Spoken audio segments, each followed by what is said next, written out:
اللہ اکبر اللہ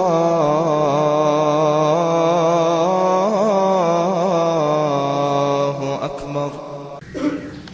طبیعت آج بالکل ساتھ نہیں دے رہی ہے اور بہت لمبی گفتگو کا ارادہ نہیں ہے، آپ دعا فرما دیں کچھ کام کی باتیں ہو جائیں۔ الحمدللہ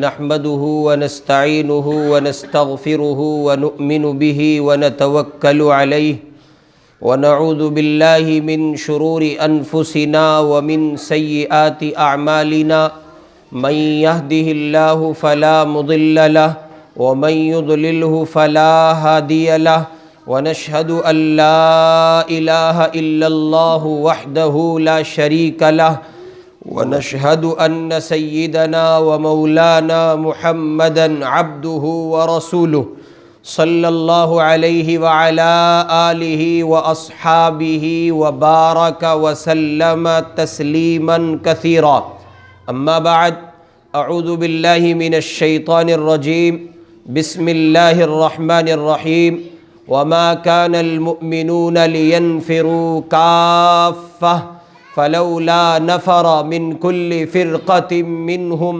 طائفة ليتفقهوا في الدين ولينذروا قومهم إذا رجعوا إليهم لعلهم يحذرون۔ وقال النبي صلى الله عليه وسلم لا يؤمن أحدكم حتى يكون هواه تبعا لما جئت به، او كما قال صلی اللہ علیہ وسلم۔ آج کی اس بزم کا عنوان ہے مدارس اسلامیہ کا روشن کردار۔ امت مسلمہ اس وقت ایسے دوراہے پر کھڑی ہے کہ جہاں سے ایک راستہ تو بالکل سیدھا ارتداد کے ماحول سے لبریز ہے، اور امت کا بڑا طبقہ اس کی زد میں آ چکا ہے۔ آئے دن میں اور آپ مختلف حوالوں سے یہ سنتے رہتے ہیں کہ فلاں شہر میں اتنی بڑی تعداد مسلم بچوں کی یا مسلم بچیوں کی اسلام سے روگردانی کرتے ہوئے اور اسلامی تہذیب اور تعلیم کو ٹھکراتے ہوئے کفر کی دلدل میں جا پھنسے ہیں۔ اسی کے ساتھ ساتھ کہیں خبریں یوں گردش کرتی ہیں کہ کسی علاقے میں باضابطہ کچھ گھروں کے کچھ افراد نے اعلانیہ طور پر ٹی وی چینلوں کے سامنے آ کر اسلام سے بیزارگی کا ثبوت دیا، اسلام سے بیزاری کا ثبوت دیا، اور انہوں نے کفر قبول کیا۔ چنانچہ ایک نہیں، دو نہیں، تین نہیں، متعدد قصے واقعات میری آپ کی نگاہوں سے گزرتے ہیں، اور میں اور آپ ان کو اپنی سماعتوں سے سماعت کرتے ہیں۔ اپنی سماعتوں کے حوالے سے میں اور آپ ان کو خوب سنتے ہیں، وہ ایک آدھ نہیں ہے، مختلف واقعات ہیں متعدد علاقوں اور شہروں سے۔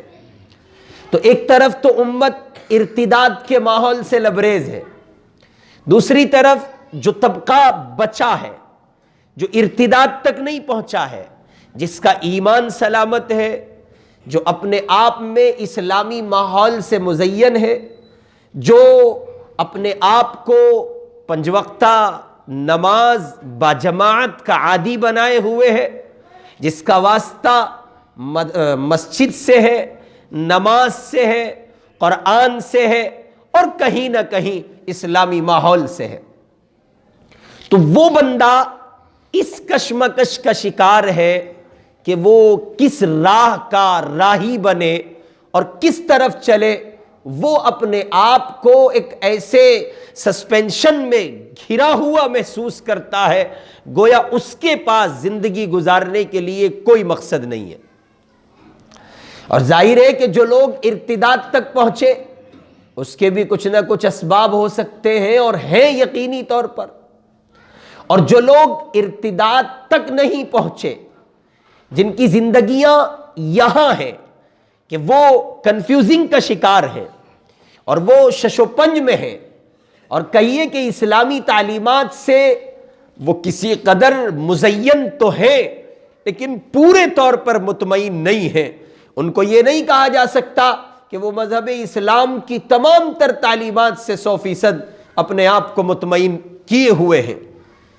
تو آپ غور فرمائیں گے کہ ان حضرات کی بے اطمینانی اور ان حضرات کی بے چینی کا بھی کوئی نہ کوئی سبب ہوگا، بغیر کسی سبب کے یہ لوگ بے چین نہیں ہوں گے.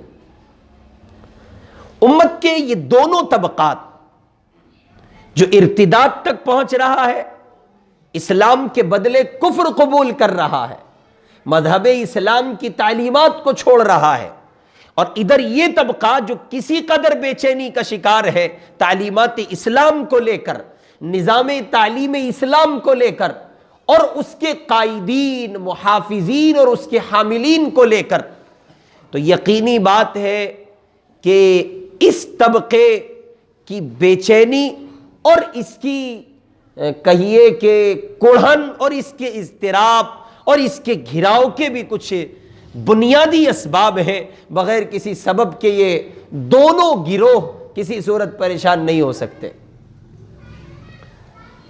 اس کے لیے مختصر لفظوں میں عرض کرتا ہوں، دنیا میں آج تک کسی قوم نے اس وقت تک زوال نہیں پایا جب تک اس کو اپنے مذہبی رہنماؤں سے پورے طور پر کاٹ نہ دیا گیا ہو.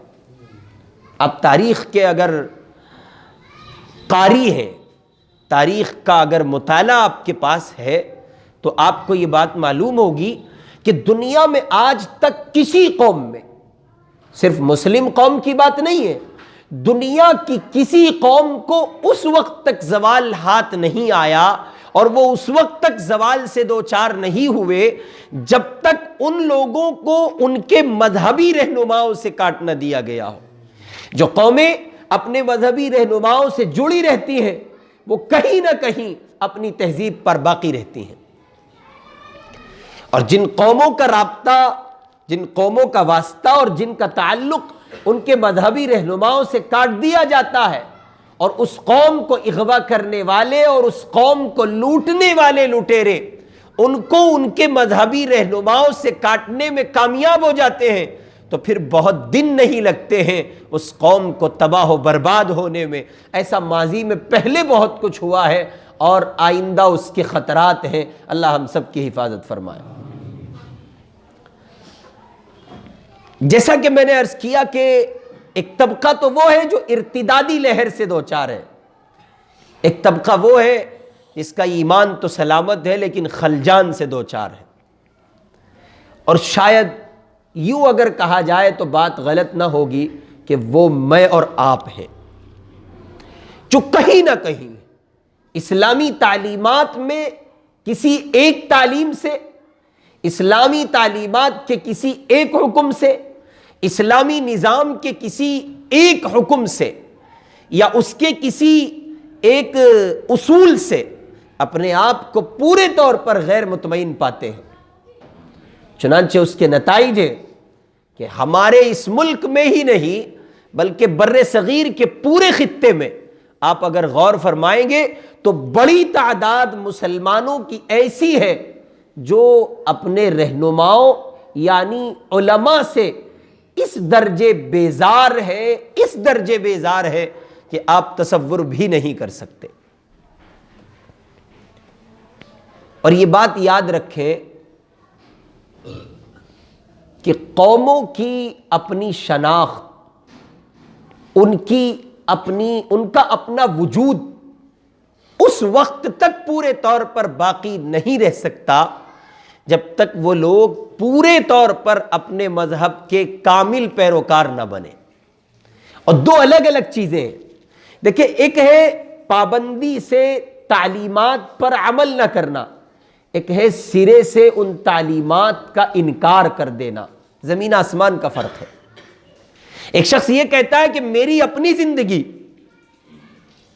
گناہوں سے لبریز ہے، شریعت کے تقاضوں کی تکمیل نہیں کرتی ہے، اور میں شرعی نظام کا پابند نہیں ہوں.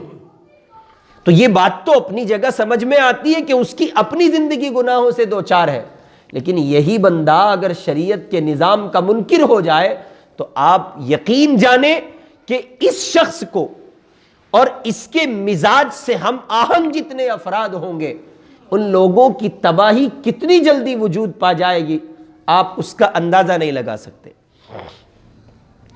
میرے آپ کے درمیان کچھ ایسا ہی ہو رہا ہے، یا پورے طور پر کاٹ دیا گیا ہے یا کاٹا جا رہا ہے. حضرت مولانا سید ابو الحسن علی میاں ندوی رحمۃ اللہ علیہ نے 1980 کے بعد، یعنی کہے 80 اور 90 کے درمیان میں، مولانا نے لکھنؤ میں تقریر کرتے ہوئے یہ بات فرمائی تھی کہ تمہاری نسلوں کو اغوا کیا جا چکا ہے، اور ان کے کاٹنے سے مراد دین اسلام سے، گویا ان کو کفر میں دھکیلنے کا مکمل انتظام کیا جا چکا ہے، اور تمہیں اس کا اندازہ بھی نہیں ہوگا. تو مولانا رحمۃ اللہ علیہ نے ایک دوسری جگہ یہ بات لکھی ہے کہ آخر یہ بات کہی کیسے جا سکتی ہے کہ نسل نو کو کفر میں دھکیل دیا جا رہا ہے. تو دیکھیں انہوں نے جو نظام تعلیم کے نام پر، عصری تعلیم کے نام پر پیش کیا ہے، اسکول کا نظام، کالج کا نظام، وہ اتنے صاف ستھرے اور انوکھے انداز پر پیش کیا ہے کہ اس کو دیکھ لینے کے بعد ایک مسلمان کے دل میں نہ صرف یہ کہ اس کی عظمت آئی ہے، بلکہ اپنے اصل نظام یعنی قرآنی نظام اور اس کے حاملین کی طرف سے پورے طور پر بدگمانی واقع ہو گئی ہے. چنانچہ امت کا بڑا طبقہ ہے جو مدارس کی خدمات کا انکار کر رہا ہے، مدارس کی خدمات کو نہ صرف یہ کہ نکار رہا ہے، بلکہ یہاں تک لوگ چلے آئے ہیں کہ ان کی ضرورت نہیں ہے، اور اپنی اپنی ذہنیت، اپنے اپنے افکار کے مطابق انہوں نے امت کی تعلیم و تربیت کا سلسلہ کہاں سے کس طرح سے جوڑا ہے، وہ ان کی اپنی ذہنیت ہے. لیکن جہاں تک تعلق ہے اس بات کا کہ امت کا بڑا طبقہ مدارس کی اہمیت اور افادیت سے پورے طور پر منکر ہے، تو اس کا عملی قدم تو یہ ہے کہ میرے اور آپ کے بچے، اور یہ رپورٹ آج کی نہیں، یہ بہت پرانی رپورٹ ہے. سچر کمیٹی نے جب ہندوستان میں عدلیہ کے حکم سے سچر کمیٹی کی رپورٹ وجود میں آئی تھی، تو اس زمانے میں، یہ بات بھی 10 سال پرانی تو کم از کم ہوگی، 4% بچے ایسے تھے مسلمانوں کے جو مدارس میں پڑھ رہے تھے. اولاً تو ہمارے یہاں تعلیم کا کوئی نظم و نسق نہیں ہے، اور جو کچھ تھوڑی بہت تعداد ہے وہ یا کالج کے اور اسکولوں کے حوالے ہے. مدارس کے حوالے جو بچے ہوئے ہیں ان کا فیصد 4 تھا، 4، اور یہ سچر کمیٹی کی رپورٹ ہے، یہ آج کی تو ہے نہیں. ظاہر ہے کہ اس زمانے کے اعتبار سے اس دور کو اگر آپ کمپیئر کریں گے، موازنہ کریں گے، تو مزید گراوٹ واقع ہوئی ہے، اس میں بڑھوتری نہیں ہوئی ہے. یاد رکھیں، اگر آپ اور میں یعنی مسلم قوم ایک قوم کے ساتھ صاحب کتاب، صاحب شریعت، نبی کی امت بن کر جینا چاہتی ہے، تو اس کے لیے لازم ہے، ضروری ہے کہ وہ اس نظام کی مکمل پابند ہو جو نظام جناب رسول اللہ صلی اللہ علیہ وسلم لے کر کے آئے ہیں. اور صرف اس کی پابند نہیں، اس کی ضرورت اس کو محسوس نہیں کرنی ہے. اچھا، یقینی بات ہے، میں آپ سے ایک سوال کرتا ہوں، مجھے بتائیں آپ، کیا میں اور آپ قرآن کی ضرورت نہیں سمجھتے؟ کیا قرآن کے بغیر میرا آپ کا زندگی کا گزارا ہو سکتا ہے؟ قرآن کے بغیر میں اور آپ رہ لیں گے؟ میرا آپ کا اقرار یہ ہے کہ ہم قرآن کے ساتھ جی سکتے ہیں، قرآن ہماری اولین ضرورت ہے. تو ظاہر ہے کہ جب قرآن ہماری اولین ضرورت ہے تو جو قرآنی ادارے ہیں اور محافظین قرآن ہیں اور حاملین قرآن ہیں، ان کی ہمیں ضرورت نہیں ہے، ان کی اشد ترین ضرورت ہے. سچائی یہ ہے کہ ہم ان کے بغیر بھی زندہ نہیں رہ سکتے. ہم محافظین قرآن کے بغیر بھی زندہ نہیں. جیسے قرآن کے بغیر ہم زندہ نہیں، ویسے قرآن کے محافظین کے بغیر زندہ نہیں. اور جیسے محافظین کے بغیر ہم نہیں رہ سکتے، ویسے قرآن کے اداروں کے بغیر بھی ہم نہیں رہ سکتے. آپ فیصلہ کر لیں کہ آج کے بعد سے یہ نظام طے کیا جائے کہ صاحب کسی مدرسے کو وجود نہیں ہوگا، اور جو مدارس موجود ہیں ان کو مقفل کیا جائے گا، ان کو تالے مار دیے جائیں گے، اور نہ کسی کو حافظ قرآن بنایا جائے گا، نہ کسی کو عالم دین بنایا جائے گا. تو اب آگے بڑھ کر کیا اگلے 50 سال کے بعد آپ یہ امید کرتے ہیں کہ آپ کو مساجد میں امام مل جائیں گے؟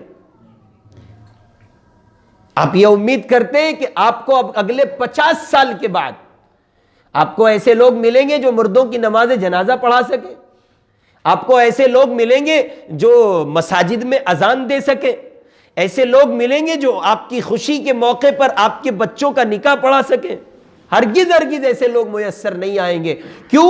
اس لیے کہ اگر قرآن کی ضرورت سمجھتے ہو تو قرآن کے محافظین کی ضرورت ہے، اور قرآن کے محافظین کی اگر ضرورت ہے تو قرآن کے محافظ بنانے والے اداروں کی بھی ضرورت ہے.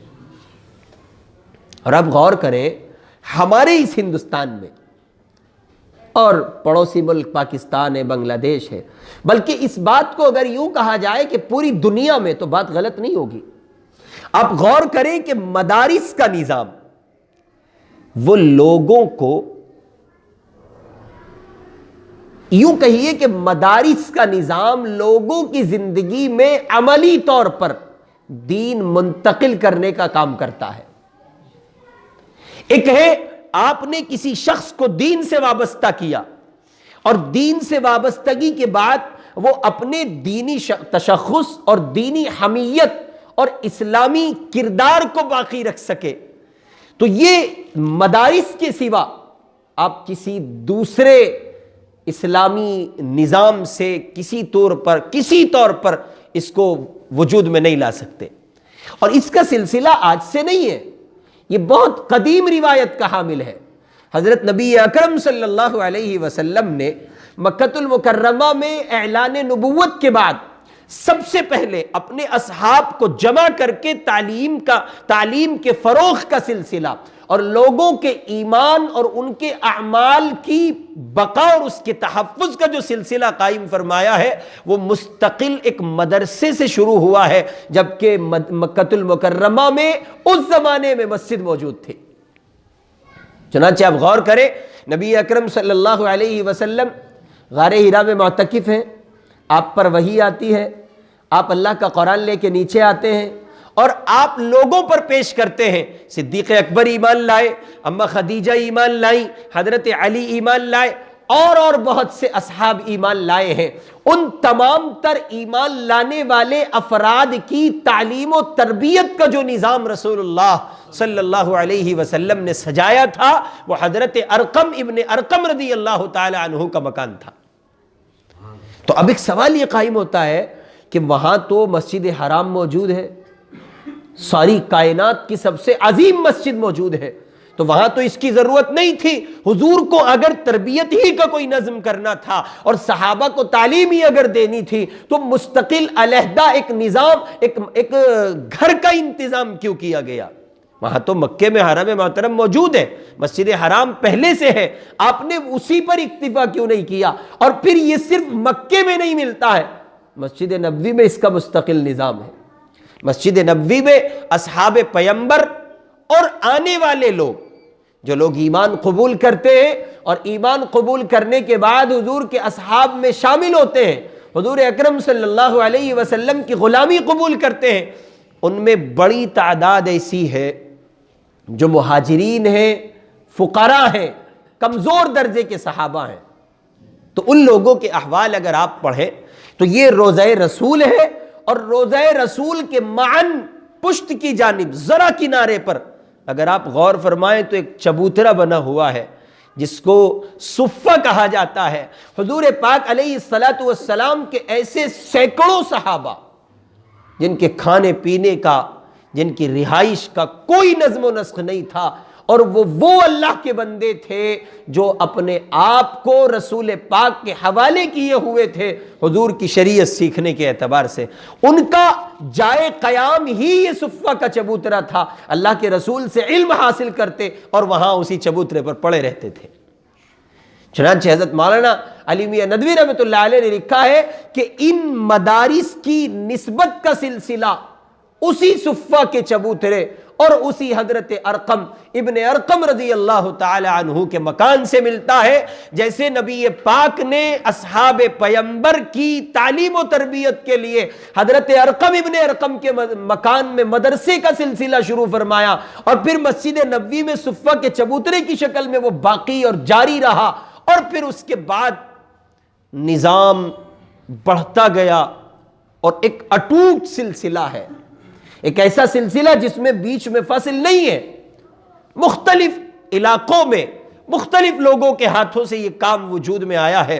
چنانچہ دمشق کی سرزمین پر حضور اکرم علیہ الصلوۃ والسلام کے صحابی سیدنا ابو الدرداء رضی اللہ تعالی عنہ کے حالات میں لکھا ہے کہ انہوں نے مدینہ پاک سے ہجرت فرمائی، دمشق پہنچے اور وہاں اپنے قیام کے زمانے میں انہوں نے جو مدرسہ قائم فرمایا ہے اس میں ایک وقت میں پڑھنے والے بچوں کی تعداد 1700 تھی. ظاہر ہے کہ اگر اس کی ضرورت نہیں تھی تو بالکل ضرورت نہیں تھی. اگر اس کو اصحاب رسول باقی نہ رکھنا چاہتے تو کوئی اس کی ضرورت نہیں تھی اور اس کو بالکل باقی نہیں رکھا جانا چاہیے تھا. لیکن آپ غور فرمائیں گے ابتدا ہی سے اسی زمانے سے لے کے آج تک کہیں کوئی فصل نہیں ہے.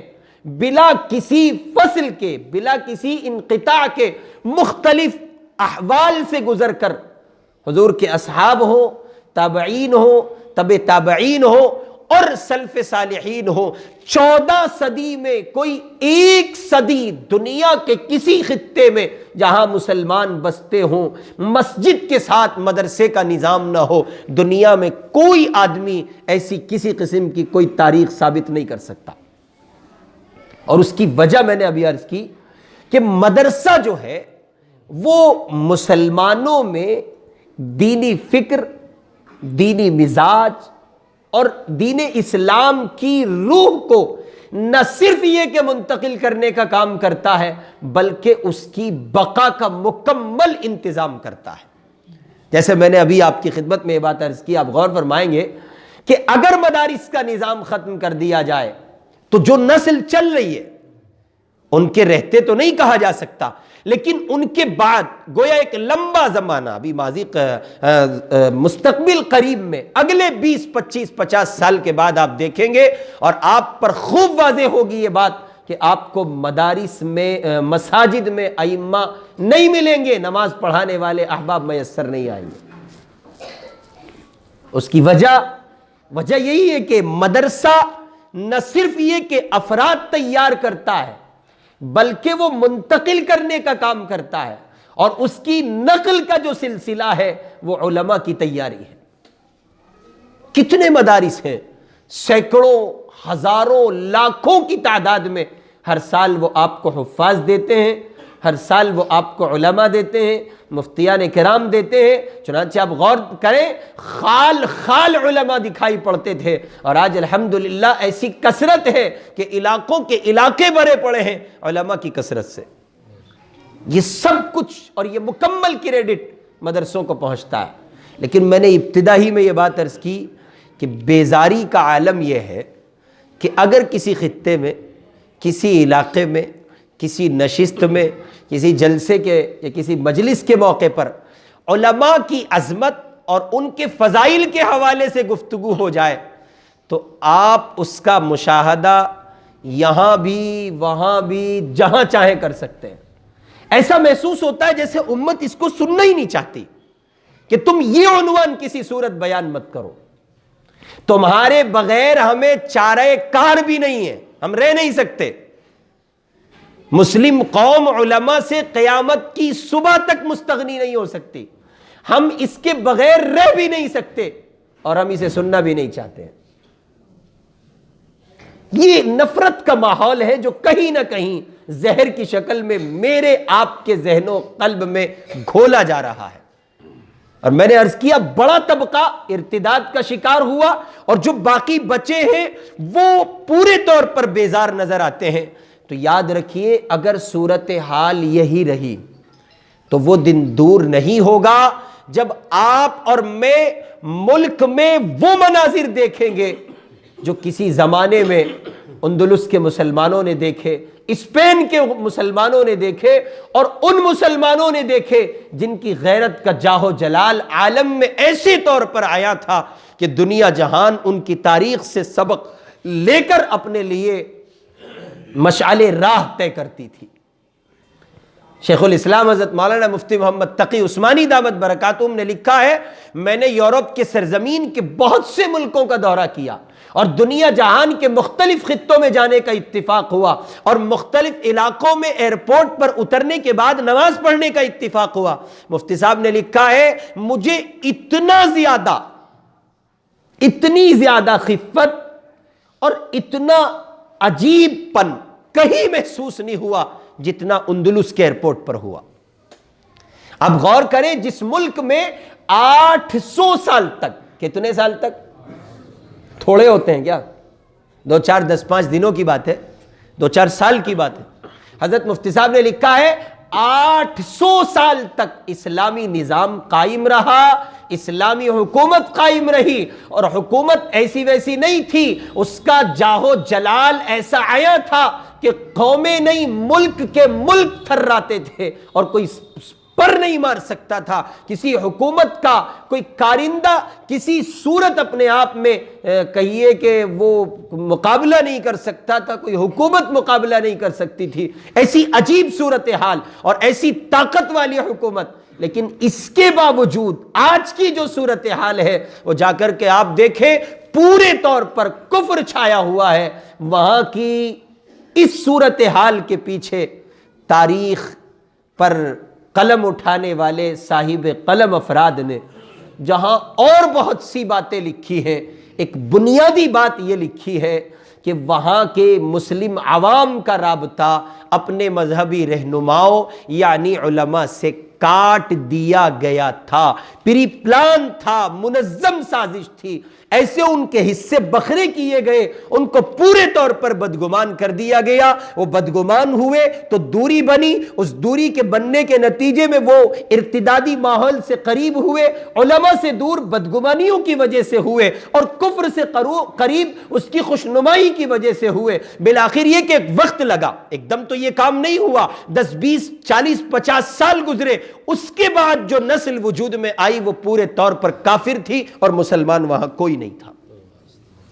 یہی صورتحال متحدہ روس پر ہوئی جب وہاں رشین حکومت پر کمیونزم کا دور اقتدار آیا، انہوں نے پورے طور پر اپنے آپ کو جابرانہ انداز پر پیش کیا، تو جو لوگ ان سے متاثر ہوئے اور ان سے متاثر ہو کر ان کے نظام کو فالو کیا، ان کی نسلوں میں کوئی مسلمان باقی نہیں رہا۔ اس لیے میرے بھائی اپنے آپ کو اس کا پابند بنائیے۔ اور میں ایک جملہ عرض کیا کرتا ہوں، میں نے شروع میں ایک بات عرض کی، اگر آپ یہ سمجھتے ہیں کہ صاحب قرآن کی، حدیث کی، رسول کی، شریعت کی آپ کو ضرورت ہے، تو پھر مجھے اور آپ کو یہ ماننا ضروری ہوگا کہ مجھے اور آپ کو جیسے قرآن اور رسول کی شریعت ضروری ہے ویسے محافظین شریعت بھی ضروری ہے۔ اور جب ہم یہ تسلیم کرتے ہیں کہ حاملین شریعت ضروری ہیں، پھر ہمیں یہ بھی ماننا ہوگا کہ ان اداروں کی بھی ضرورت ہے جہاں یہ حاملین تیار ہوتے ہیں۔ ہم اس کا انکار نہیں کر سکتے۔ ہم یہ کہیں کہ صاحب موبائل کی ضرورت تو ہے لیکن اس کی کمپنی اچھی نہیں لگتی، اس کی مینوفیکچرنگ کرنے والے جو مستری ہیں، اس کے جو بنانے والے کاریگر ہیں، اور اس کو تیار کرنے والے جو انجینئر ہیں، وہ ہمیں کسی صورت نہیں چاہیے۔ رہی بات موبائل کی، تو موبائل کی ہمیں شدید ضرورت ہے۔ ظاہر ہے کہ جب آپ اور میں یا دنیا کا کوئی انسان یہ نظریہ پیش کرے گا تو اسے بیوقوف کے سوا کچھ اور نہیں کہا جائے گا۔ بھئی آپ چیز کی ضرورت کا اظہار کرتے ہیں اور بنانے والوں کی ضرورت کا انکار کرتے ہیں، تو یہ تو کھلا تضاد ہے، اور اس کے ساتھ تو بیوقوف ہی یہ کام کر سکتا ہے، کسی عقل مند کی زبان سے یہ بات وجود میں نہیں آ سکتی۔ کوئی عقل مند ذی شعور اور ذی فہم انسان یہ بات کہے کہ صاحب ہمیں چیز کی ضرورت ہے لیکن اس کے بنانے والوں کی ضرورت نہیں ہے، تو ایسا کسی عقل مند سے تو تصور نہیں کیا جا سکتا۔ ہاں، بے وقوفوں کا ٹولہ اور بے وقوفوں کی جماعت سدا رہی ہے جنہوں نے اس بات کا اقرار کیا ہے کہ ہاں چیزوں کی ضرورت ہے اور چیزوں کے بنانے والوں کی ضرورت نہیں ہے۔ چنانچہ اس وقت بھی مشن کے ساتھ، منظم سازشوں کے ساتھ کچھ لوگ کام کر رہے ہیں اور وہ لگے ہوئے ہیں، پری پلان لگے ہیں۔ ان کا کام یہی ہے کہ وہ علماء سے بدظن کرتے ہیں اور پھر علماء کے بعد نظام یعنی جہاں علماء تیار ہوتے ہیں نظام مدارس سے بدظن کرتے ہیں۔ چنانچہ آپ غور فرمائیں تو مدارس کو محبت کی نگاہ سے دیکھنے والوں کی بہت کم تعداد رہ گئی ہے۔ اور رہی بات یہ کہ ہم یوں کہہ کر کے اپنی زبان سے جملے ادا کریں کہ صاحب چندہ تو دیتے ہیں تو معاف کیجئے گا، جملہ بہت سخت ہے لیکن عرض کر رہا ہوں، میں قسم کھا کے کہتا ہوں اگر مدارس کے علماء چندہ وصول کرنے کے لیے نہ آئیں تو پھر ہم آپ کو بتائیں گے کتنے لوگ زکوٰۃ ادا کرتے ہیں۔ یہ جو زکوٰۃ کا نظام ہے نا ادائیگی کا، تو یہ تو اس پر ہے کہ بڑی تعداد آپ کے پاس لینے آتی ہے۔ اگر یہ لوگ اپنے مدارس سے نہ آئیں تو پھر ہم بتائیں گے کتنی بڑی تعداد ہے جو چندہ دینے مدرسوں میں جاتی ہے۔ ہرگز نہیں ملیں گے آپ کو ایسے افراد۔ اس لیے اپنے آپ کو مدارس سے پورے طور پر جوڑنے کی ہر ممکن کوشش کیجئے اور اس بات کا خیال رکھیے کہ مدارس کی بقا آپ کے نظام اسلام کی بقا ہے، مدارس کی بقا آپ کی اپنی ذات میں شریعت کی بقا ہے، مدارس کی بقا آپ کے اپنے وجود میں اسلامی کردار کی بقا ہے۔ اگر مدارس کا نظام ختم ہوتا ہے تو وہ دن دور نہیں ہوگا جو اندلس میں ہوا، جو رشین کنٹریز میں ہوا اور اس کے علاوہ ملکوں میں جہاں جہاں ہو رہا ہے۔ حضرت مولانا مفتی محمد تقی عثمانی دامت برکاتہم نے لکھا ہے کہ ہم لوگوں کا بغداد جانا ہوا، سرکاری دورے پر حضرت مفتی صاحب بغداد تشریف لے گئے، تو بغداد جب حضرت مولانا کا جانا ہوا، حضرت مفتی صاحب لکھتے ہیں کہ وہاں کے تمام تر اداروں کو غیر ضروری سمجھ کر وہاں کی حکومت نے باقاعدہ کالج اور یونیورسٹی کی شکل دے دی ہے۔ اب نصاب ان کا ہے، نظام ان کا ہے، پڑھانے والے ان کے ہیں، سو وہ افراد ہی تیار نہیں ہو رہے ہیں جن افراد کی اسلامی نظام کی بقا کے لیے ضرورت ہوتی ہے۔ اور ایک بات اور عرض کر دوں کہ ہمارے لیے حاملین شرع کو لے کر جو بدگمانیاں واقع ہوتی ہیں، مثلا اگزامپل یہ کہ ہم کسی ایک عالم، وہ مسجد کا امام بھی ہو سکتا ہے، وہ مدرسے کا مدرس بھی ہو سکتا ہے، وہ مدرسے کا ذمہ دار بھی ہو سکتا ہے، وہ قاری قرآن بھی ہو سکتا ہے، اس کے تئیں ہمیں بدگمانی واقع ہوتی ہے، تو بدگمانی اسی وقت واقع ہوگی جب ہم اسے یا تو فرشتہ سمجھیں یا شیطان سمجھیں۔ اور امت یہی کر رہی ہے، امت علماء کو یا فرشتہ سمجھتی ہے یا شیطان سمجھتی ہے۔ اس کے بیچ کی جو کیٹیگری ہے جس کو انسان کہتے ہیں، اس کو ہم نے سمجھنا ہی چھوڑ دیا۔ ایگزامپل دلیل کے طور پر عرض ہے کہ اگر ہم ان کی کوئی خامی دیکھ لیتے ہیں تو سطح سمندر، سطح زمین کے پورے طور پر نیچے اتارنے کی کوشش کرتے ہیں۔ ان سے غلطی کیا مطلب؟ ان سے تو غلطی ہو ہی نہیں سکتی۔ اور اگر مثبت رویہ ان کے تئیں اپنے لیے رکھتے ہیں تو پھر ذہن و گمان میں یہ بات واقع ہے، یہ فرشتے ہیں۔ اعتماد بھی تصورات سے زیادہ ہے، مثبت پہلو بھی تصورات سے زیادہ کیے ہوئے ہیں، اور منفی پہلوؤں پر تو جو کچھ سامنے ہے وہ کسی سے پوشیدہ نہیں ہے۔ اگر میں نے اور آپ نے علماء کو انسان سمجھا ہوتا اور اس بات کو اپنے قلب و جگر میں جگہ دی ہوتی کہ وہ ہماری طرح انسان ہوتے ہیں، تو پھر صورتحال یہ واقع نہ ہوتی، اس لیے کہ انسان کے ساتھ وہ تمام تر بشری تقاضے لگے ہوئے ہیں جو آپ کے ساتھ لگے ہوئے ہیں۔ کیا آپ سارے کے سارے غلطی سے پاک ہیں؟ کیا سارے انسان غلطی سے پاک ہیں؟ غلطی نہیں ہوتی ہے، غلطی ہوتی ہے۔ تو جیسے آپ بحیثیت بشر، بحیثیت انسان ہونے کے خطا کرتے ہیں، ویسے علماء بھی انسان ہیں۔ اگر یہ نظریہ ہم قائم کرتے ہیں کہ علماء بھی ہماری طرح ایک انسان ہیں، امام بھی ایک انسان ہوتا ہے اور مدرسے کا عالم اور مدرس بھی انسان ہوتا ہے، تو پھر وہ تمام تر غلط فہمیاں، بدگمانیاں اور دوریاں جو واقع ہیں ان کے بادل بہت حد تک چھٹ سکتے ہیں، صاف ہو سکتے ہیں۔ اس لیے میرے بھائی، مدارس سے اپنے آپ کو جوڑنے کی ضرورت ہے، کیونکہ مدرسہ میری آپ کی دینی تشخص، دینی کردار کی بقا کا ضامن ہے۔ مدارس کا نظام اگر کمزور پڑتا ہے تو یقین مانیے میری آپ کی شخصیت میں اسلام کمزور پڑے گا۔ چنانچہ تعلیمات محمد صلی اللہ علیہ وسلم کے فروغ کے لیے ابتدائی زمانے سے، یعنی عہد نبوی سے لے کر آج تک، ڈاکٹر حمید اللہ صاحب پروفیسر بہاولپور یونیورسٹی نے باقاعدہ تحقیق میں لکھا ہے کہ اس عہد نبوی کے زمانے سے لے کر، عہد نبوی سے لے کے آج تک دنیا جہان میں اسلامی نظام کی بقا کے لیے اگر کہیں کام ہوا ہے تو وہ صرف اور صرف مدارس کا وجود ہے۔ مدارس وہ مختلف شکلوں میں رہے ہیں۔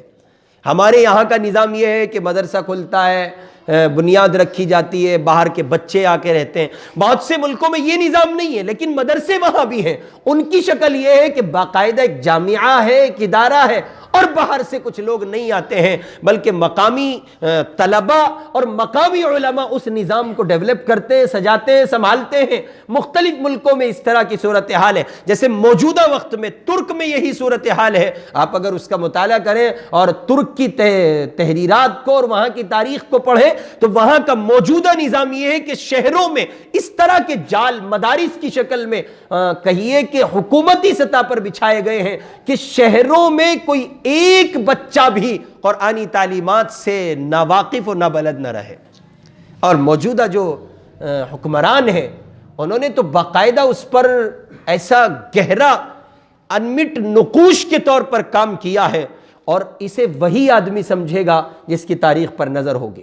چنانچہ ابھی دو یا 3 سال پہلے جب وہ وہاں کی حکومت میں ابھی بھی برسر اقتدار ہیں، اس سے پہلی یوجنا میں انہوں نے باقاعدہ اپنے یہاں یہ اعلان کیا، جیسے ہمارے یہاں گرمیوں کی چھٹی آتی ہیں تو انہوں نے اپنے یہاں یہ اعلان کیا کہ موسم گرما کی چھٹی میں اسکولوں کی جو چھٹیاں ہوتی ہیں اس کا جتنا وقت ہوتا ہے، مہینہ، 1.5 مہینہ، 2 مہینے، اس پورے پیریڈ میں جو بچہ قرآن پاک کا 30واں سپارہ حفظ کرے گا اسے حکومت کی طرف سے سائیکل انعام میں دی جائے گی۔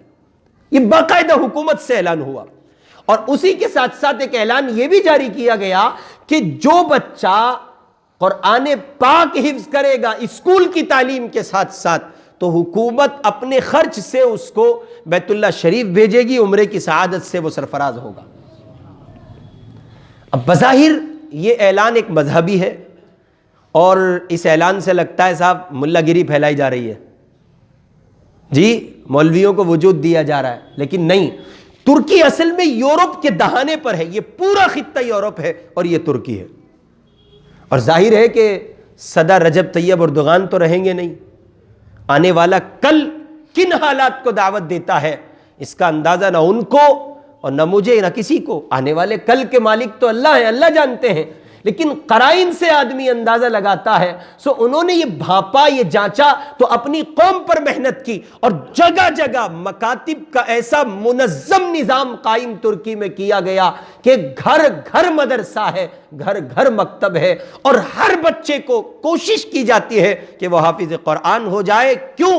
اس لیے کہ آنے والے وقت میں اگر الحاد نے دروازے پر دستک دی، کفر نے صدا لگائی اور اس نے اپنے پنجوں میں انہیں لپیٹنے کی کوشش کی، تو قرآن سینے میں ہونے کی وجہ سے وہ بچے کفر سے محفوظ رہیں گے۔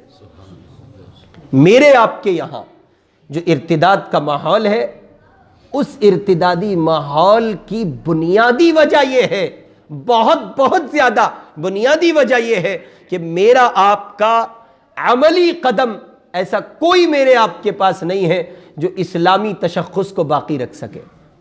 اور یاد رکھیے یہ جملہ میرا اپنا تو نہیں ہے، بہت بڑے عالم کا ہے، حضرت مولانا سلمان صاحب بجنوری دامت برکاتہم کا ہے۔ اسلامی کردار اور تشخص کو باقی نہ آپ کی خانقاہیں رکھ سکتی ہیں اور نہ آپ کی دعوت و تبلیغ کی محنت رکھ سکتی ہے، یہ صرف اور صرف مدارس رکھ سکتے ہیں۔ اور اس کا بالکل کھلا ایگزامپل میں آپ کی خدمت میں عرض کرتا ہوں۔ آپ غور کریں، ہمارے اس ملک میں جتنے نظام ایسے ہیں جو دینی تشخص اور دینی کردار کی بقا کے ضامن ہیں، یا مسلمانوں کی ہمدردی کے تئیں وہ حکومت سے ٹکر لیتے ہوں، یا یوں کہیے کہ وہ مسلمانوں میں اصلاح معاشرہ کے عنوان سے کام کرتے ہوں، یعنی دینی مذہبی سطح پر یا سیاسی اور سماجی سطح پر جتنی تنظیمات ہیں، جتنی تحریکات ہیں، ان تمام تر کے بانی مبانی، ان کے پیچھے کام کرنے والے افراد اور ان کو تیار کرنے والے جو ہاتھ ہیں، وہ ان طلبہ کے ہیں جو مدارس سے نکل کر آئے۔ یہ تو سب جانتے ہیں کہ صاحب ملک کی تنظیم جمعیت علماء ہے، اور وہ سیاسی سطح پر حکومت سے اپنا لوہا منواتی ہے، اپنی بات رکھتی ہے، تو حکومت گھٹنے ٹیکنے پر مجبور ہو جاتی ہے، لیکن یہ حقیقت کسی پر منکشف نہیں ہے اور اس کو کوئی قبول کرنے کے لیے تیار نہیں ہوتا۔ کیا علماء کے بغیر اس نظام کو وجود ملا؟ آپ اگر اس سلسلے میں تاریخ سے ناواقف ہیں تو باقاعدہ اب تو سلسلہ بہت آگے بڑھ چکا ہے، سوشل نیٹ ورک کا دور ہے، گوگل پر آپ ہسٹری پڑھیں، آپ کو یہ بات محسوس ہوگی، آپ بخوبی محظوظ ہو پائیں گے اور آپ کو پتہ چل سکے گا کس کی کیا ہسٹری ہے۔ ہمارے اس ملک میں ہی نہیں بلکہ بر صغیر میں مکمل طور پر جہاں جہاں مسلمانوں کے اسلامی تشخص کے بقا کے لیے جو تنظیمیں اور تحریکیں محنت کرتی ہیں، ان کے پیچھے جو کچھ اثاثہ لگا ہوا ہے اور جو کچھ افراد لگے ہیں، وہ سب مدرسوں کے طلباء ہیں۔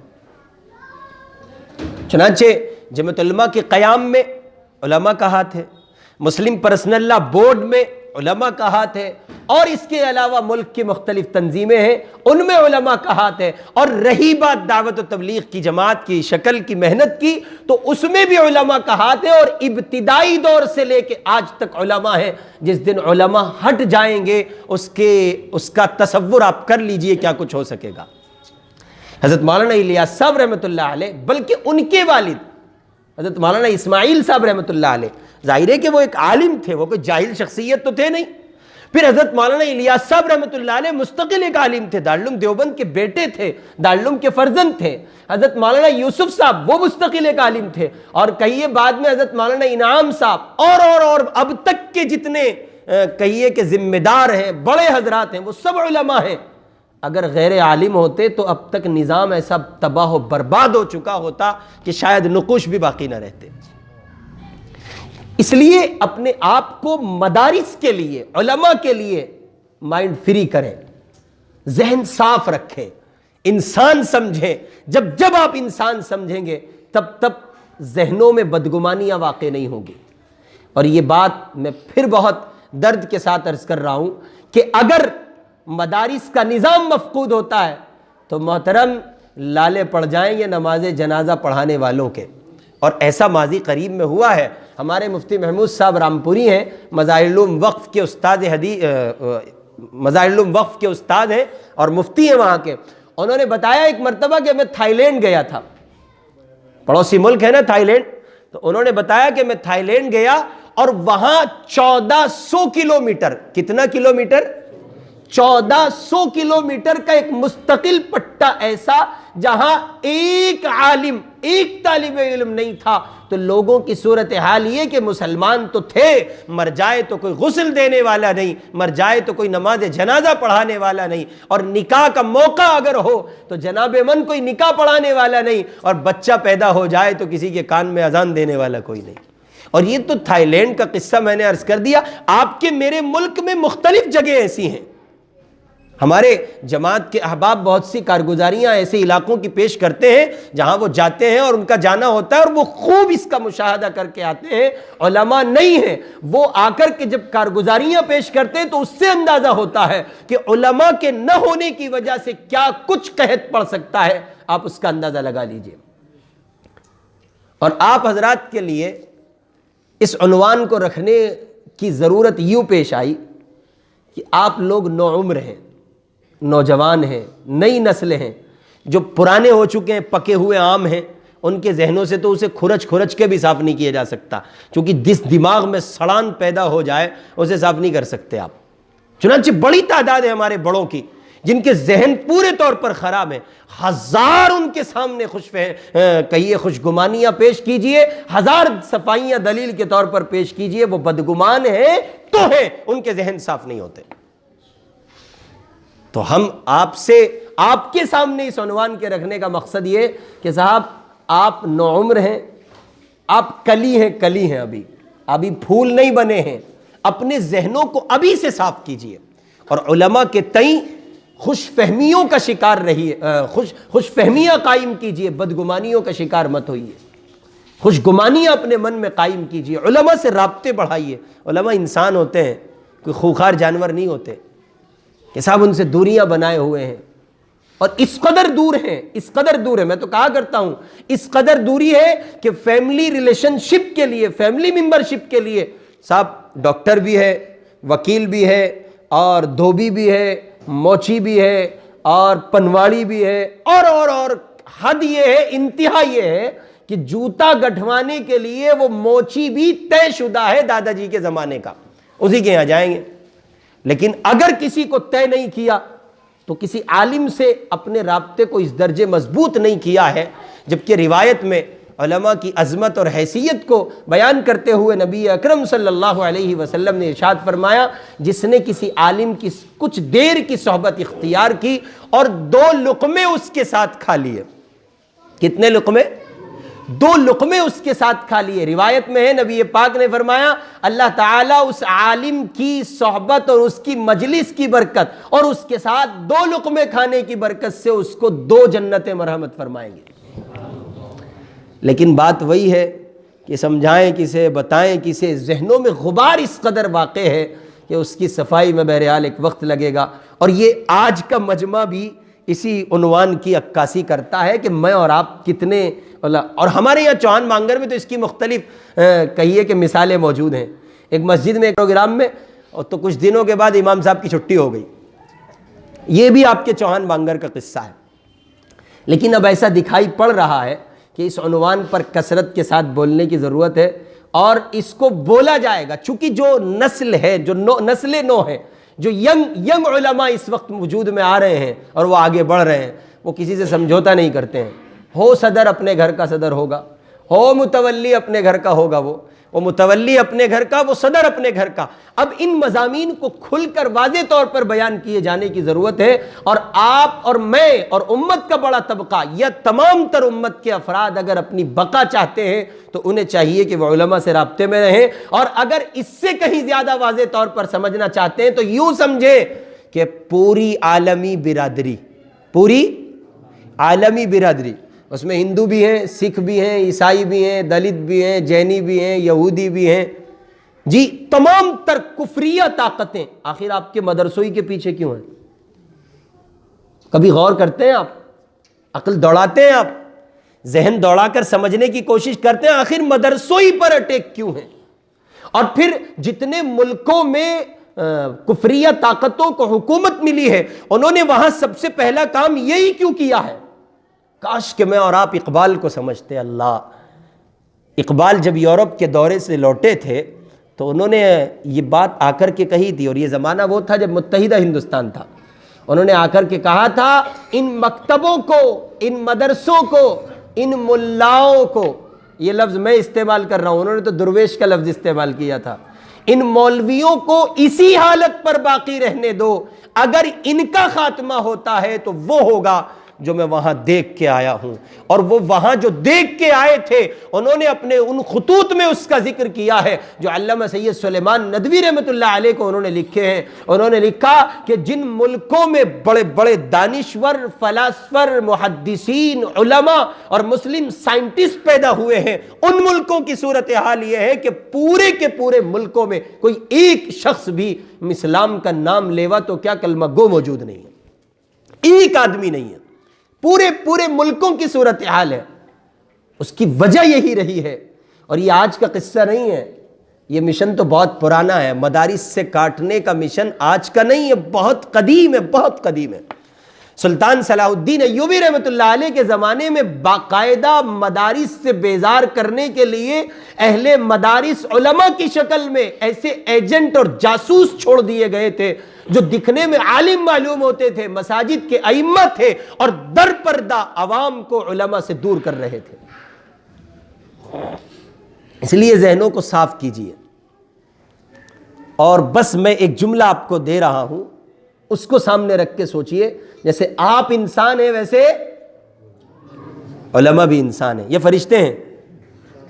جیسے آپ سے غلطی ممکن ہے ویسے ان سے بھی غلطی ممکن ہے۔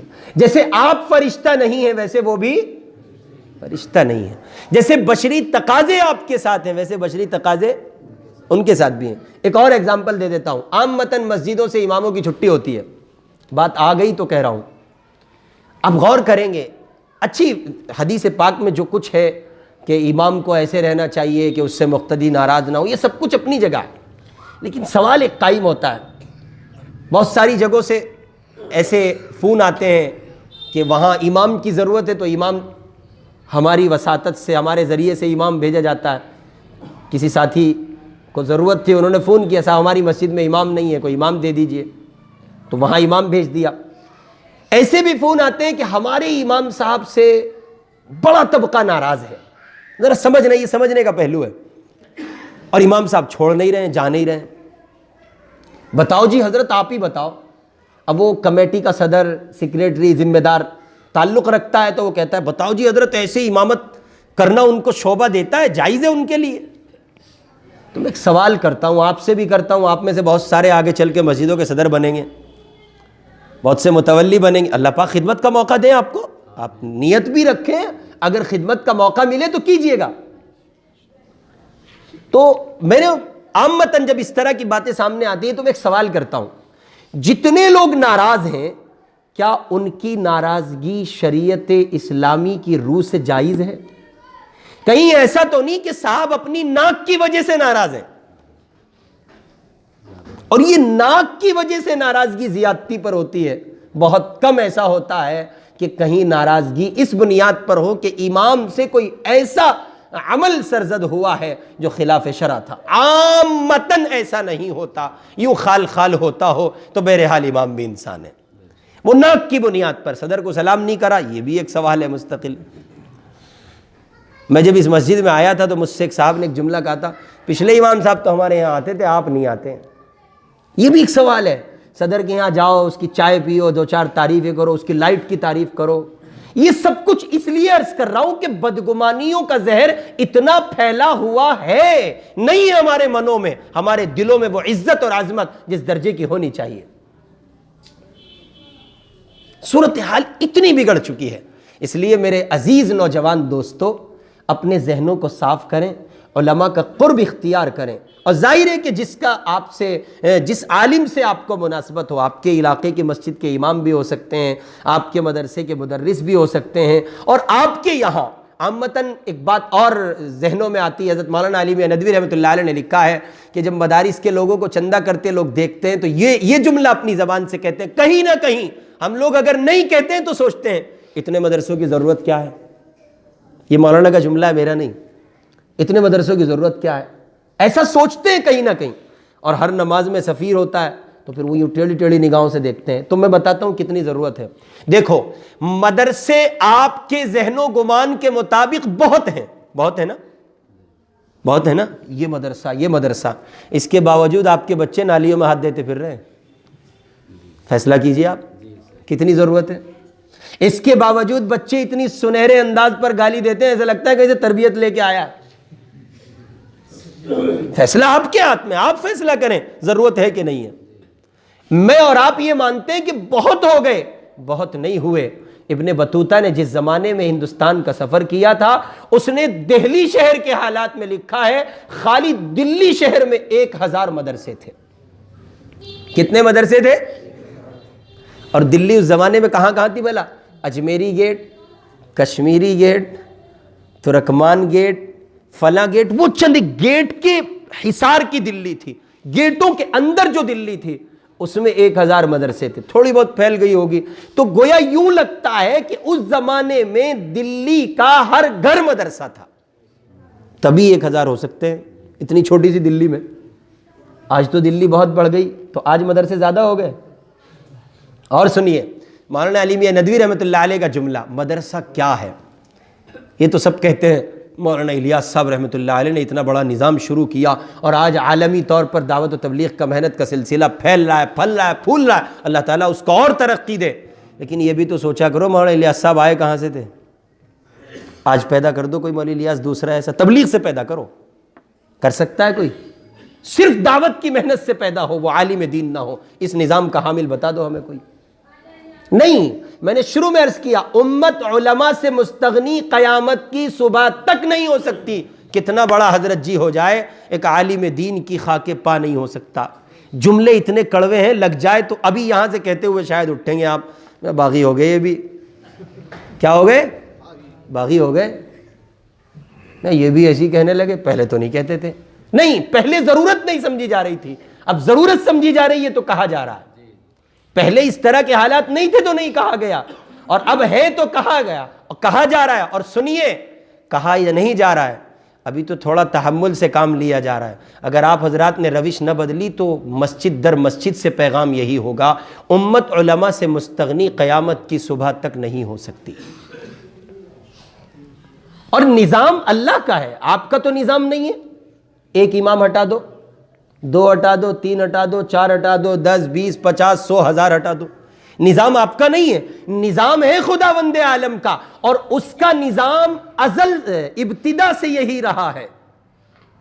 اس کا نظام ابتدا سے یہی رہا ہے کہ وہ حاملین شرع، خواہ وہ کسی زمانے میں کسی نبی کی رہی ہو، انہی کے واسطے سے اپنے نظام کی حفاظت فرماتے ہیں۔ سو ابھی بھی یہی ہوگا، اور اب تو یہ مسلم طریقے پر ہوگا، اس لیے کہ جناب رسول اللہ صلی اللہ علیہ وسلم نے یہ ارشاد فرما دیا، آپ نے یہ بات کہہ دی ہے کہ میری وراثت کے امین اور میری وراثت کے مالک میرے بعد وہ لوگ ہیں جو علماء کہلائے جاتے ہیں۔ چنانچہ روایت میں صاف ہے۔ تو میں آپ کے سامنے اپنی فضیلت بیان نہیں کر رہا ہوں، میں عرض کر رہا ہوں علماء سے اپنے رابطے کو مضبوط کیجئے، تخصیص کے ساتھ مدارس سے وابستگی کو ضروری سمجھیے، مدارس کی ضرورت کو سمجھیے، اور ایک پل کے لیے مدارس کی ضرورت کا انکار نہ کیجئے۔ مدارس ہیں، آپ ہیں، آپ کا دینی وجود ہے، آپ کا مذہبی تشخص ہے، آپ کا اسلامی کردار ہے، اگر مدارس نہیں ہیں تو آپ بھی نہیں رہیں گے۔ اور آخری بات عرض کر دوں، مولانا علی میاں ندوی رحمۃ اللہ علیہ نے لکھا ہے، مدرسہ جو ہے نا، مدرسہ وہ بجلی گھر ہے۔ کیا ہے مدرسہ؟ بجلی گھر ہے۔ اچھا بتائیں بجلی گھر کا کام کیا ہوتا ہے؟ پاور سپلائی کرنا، یہ بجلی گھر کا کام ہے، وہ لائٹ سپلائی کرتا ہے۔ اب غور کریں، مدارس یہی کام کرتے ہیں۔ مسجد میں امام کی ضرورت ہے تو امام لے جاؤ، مدرسے میں دارالافتاء میں مفتی کی ضرورت ہے تو مفتی لے جاؤ جی، اور کسی جگہ مبلغ کی تقریر کرنے والے کی ضرورت ہے تو وہ لے جاؤ، مقرر کی ضرورت ہے وہ لے جاؤ، مفسر کی ضرورت ہے وہ لے جاؤ، محدث کی ضرورت ہے وہ لے جاؤ، مبلغ کی ضرورت ہے وہ لے جاؤ۔ اور دین اسلام کی اشاعت کے جتنے شعبے ہیں، ہر شعبے کی ترویج اور اشاعت کرنے والے افراد کو مدرسہ تیار کرتا ہے۔ گویا مدرسہ بجلی گھر ہے جو سارے شعبوں میں بجلی سپلائی کرتا ہے۔ بجلی گھر کو بند کر دو، سوال ہے، بجلی گھر بند کر دیجئے، کیا ہوگا؟ بجلی گھر بند کریں گے تو وہ ہوگا جو تھائی لینڈ میں ہوا ہے، بجلی گھر بند کریں گے تو وہ ہوگا جو اندلس میں ہوا ہے، بجلی گھر بند کریں گے تو وہ ہوگا جو رشین کنٹریز میں ہوا ہے۔ اور جہاں جہاں بجلی گھر کی حفاظت کی گئی ہے وہاں آسانی سے لوگوں کو روشنی میسر آئی ہے۔ شاید کہ بات سمجھ میں آ گئی ہوگی۔ آپ حضرات اس بات کو اپنے دامن میں سمو کر لے جائیں اور اس پر عزم مصمم کے ساتھ یہاں سے اٹھیں کہ آج کے بعد کسی عالم سے حبہ بھر پل بھر کے لیے بدگمان نہیں ہوں گے انشاءاللہ، وہ کوئی ہو۔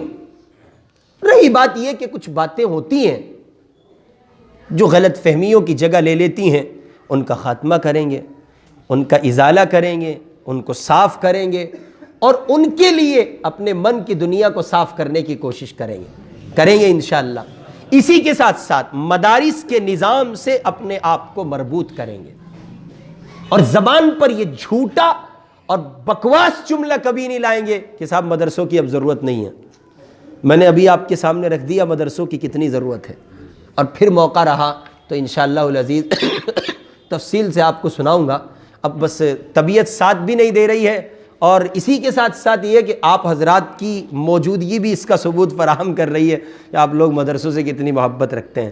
میں نے باقاعدہ عنوان یہ جان بوجھ کر رکھا، مجھ سے مولانا شہزاد صاحب فرما رہے تھے کرسمس آ رہا ہے، 31 دسمبر آ رہا ہے، کچھ ایسا چل بلا سا عنوان رکھ، لوگوں کو نوجوانوں کو بتا۔ میں نے کہا نہیں، یہی عنوان رکھتے، دیکھتے ہیں دلچسپی کتنی ہے۔ تو آپ نے بہرحال ثابت کیا ہے کہ آپ کو مدرسوں سے کس درجے محبت ہے۔ آئیے دعا کرتے ہیں اللہ تعالیٰ مجھے اور آپ کو مدارس کی عظمت نصیب فرمائے، اہل علم و دانش کی عظمت نصیب فرمائے، اور مدارس کے وجود کو برکت سمجھنے کی توفیق نصیب فرمائے، ان سے ہر نوع کی بدگمانی سے اللہ تعالیٰ ہم سب کی حفاظت فرمائے۔ وآخر دعوانا ان الحمد للہ رب العالمین۔ دعا کر لیجیے۔ الحمد للہ رب العالمین، اللہم صلی علی سیدنا محمد وعلی آل سیدنا محمد وبارک وسلم۔ اللہم صلی علی سیدنا محمد وعلی آل سیدنا محمد وبارک وسلم۔ اللہم صلی علی سیدنا محمد وعلی آل سیدنا محمد وبارک وسلم۔ پیارے اللہ، ہم آپ کے گنہگار بندے آپ کے دروازے پہ حاضر ہیں۔ اللہ اپنے گناہوں کا اقرار کرتے ہیں، مولا اپنی خطاؤں کا اقرار کرتے ہیں۔ اللہ ہمیں معاف فرما دیجئے، اللہ ہمیں معاف فرما دیجئے، اللہ ہمیں معاف فرما دیجئے، ہماری خطاؤں سے درگزر فرما دیجئے، سیئات کو حسنات سے مبدل فرما دیجئے، اپنے مقبول بندوں میں شامل فرما لیجئے، اپنی کامل محبت سے مالا مال فرما دیجئے۔ پیارے اللہ، ہم جس غلطی کا شکار ہیں وہ جرم عظیم ہے۔ اے اللہ، ہم بدگمانیوں کے سہارے اس غلطی کے مرتکب ہوئے، اللہ ہم سب کی حفاظت فرما دیجئے، ہمارے اس جرم عظیم کو معاف فرما دیے۔ اے اللہ، علماء کی عظمت، ان کی رفعت ہمارے قلوب میں راسخ فرما دیجئے۔ اللہ علماء کی عظمت اور ان کے مقام کو سمجھ کر ان سے محبت نصیب فرما دیجئے۔ اے اللہ، آپ کے لاڈلے حبیب صلی اللہ علیہ وسلم نے قیامت کے دن شفاعت کرنے والوں کے جو ذکر کیے ہیں کہ انبیاء شفاعت فرمائیں گے، ان کے بعد ان کے اصحاب شفاعت فرمائیں گے، اور بہت سے لوگوں کا ذکر ملتا ہے۔ پیارے اللہ، اس صف میں علماء کا بھی ذکر ملتا ہے، اہل علم بھی سفارش کریں گے۔ اللہ، ہم نے آپ کے ان مقدس اور برگزیدہ بندوں سے جو بدگمانیاں قائم کی ہیں، مولا ہمیں معاف فرما دیجئے، اللہ بھرپور معاف فرما دیجئے۔ اللہ، آئندہ کی زندگی کو علماء کے تئیں اے اللہ ہر نوع کی بدگمانی سے صاف رکھ کر گزارنے کی توفیق نصیب فرما دیجئے۔ اللہ، مدارس کی عظمت، مدارس کی اہمیت اور اس کی افادیت ہمارے قلوب میں راسخ فرما دیجئے۔ اے اللہ، ہم سب کے حال پر رحم فرما دیجئے، جو لوگ بیمار ہیں ان کو شفا عطا فرما دیجئے۔ اے اللہ، جو لوگ مرحوم ہیں ان کی مغفرت فرما دیجئے، جو لوگ مظلوم ہیں ان کی مدد فرما دیجئے، جو مقروض ہیں آسانیاں پیدا فرما دیجئے، جو مقید ہیں جیلوں میں بند ہیں اللہ ان کو رہائی عطا کر دیجئے۔ اے کریم پروردگار، جو ناجائز مقدمات میں ماخوذ ہیں اللہ اپنے فضل سے ان کو بری فرما دیجئے۔ اے اللہ، جن بھائیوں نے بہنوں نے دعاؤں کے لیے کہا، توقع رکھتے ہیں، ان کی جائز حاجات کو پورا فرما دیجئے۔ اللہ، جن گھروں میں جوان بچے بچیاں بغیر نکاح کے ہیں ان کے مستقبل کو روشن فرما دیجئے۔ ماں باپ کے لیے فرض ادا کرنا آسان بنا دیجئے، اللہ آسان بنا دیجئے۔ اے مولا، آسان بنا دیجئے، بے نکاحوں کے لیے نکاحوں کے انتظام فرما دیجئے، اہل رشتہ کو متوجہ فرما دیجئے۔ اللہ، ہر خیر دے دیجئے، ہر شر سے حفاظت فرما دیجئے۔ مولا، اس مجلس کو قبول فرما لیجئے۔ اللہ، جو خامیاں کہنے سننے میں ہوئی معاف فرما دیجئے۔ اللہ، عمل کی توفیق سے مالا مال فرما دیجئے۔ ہر خیر دے کر ہر شر سے بچا لیجئے، ہماری تمام دعاؤں کو محض اپنی رحمت سے قبول فرما لیجئے۔ اللہ تمام مدارس کی، مساجد کی، مراکز کی، معابد کی حفاظت فرما دیجئے۔ اے اللہ صحیح خانقاہوں کی حفاظت فرما دیجئے، مادر علمی دارالعلوم دیوبند کی حفاظت فرما دیجئے، اللہ مادر علمی مظاہر کی حفاظت فرما دیجئے، ندوۃ العلماء کی حفاظت فرما دیجئے۔ دنیا جہان کے چپے چپے میں جہاں مدارس آباد ہیں اللہ تمام مدارس کی حفاظت فرما دیجئے، تمام مدارس کے وجود کو سالمیت کے ساتھ بقا نصیب فرما دیجئے۔ اللہ پڑھانے والے علماء کو اور پڑھنے والے طلباء کو عزت رفتہ نصیب فرما دیجئے۔ اللہ ان کی عمروں میں برکتوں، اے اللہ ان کی عمروں میں برکت عطا کر دیجئے۔ اے اللہ ہمارے تمام تر علماء کو عزت رفتہ نصیب فرما دیجئے۔ اے اللہ ہم سب کو علماء سے مربوط رہنے کی توفیق نصیب فرما دیجئے۔ اے کریم پروردگار، آپ کے لاڈلے حبیب صلی اللہ علیہ وسلم نے خیر کی لائن سے جتنی دعائیں مانگی ہیں ان تمام دعاؤں میں ہم گنہگاروں کا حصہ شامل کر دیجئے۔ اللہ آپ کے لاڈلے نے جتنی چیزوں سے پناہ چاہی ہے ہمیں بھی ان تمام چیزوں سے پناہ نصیب فرما دیجئے۔ ہماری تمام دعاؤں کو محض اپنی رحمت سے سرکار دو عالم صلی اللہ علیہ وسلم کے طفیل قبول و منظور فرما لیجئے۔ وصلی اللہ علی النبی الکریم وعلی آلہ واصحابہ اجمعین برحمتک یا ارحم الراحمین۔ اس ویڈیو کو لائک کریں، کمنٹ باکس میں دعاؤں سے نوازیں، چینل کو سبسکرائب کریں، صدقہ جاریہ کی نیت سے شیئر بھی کر دیں۔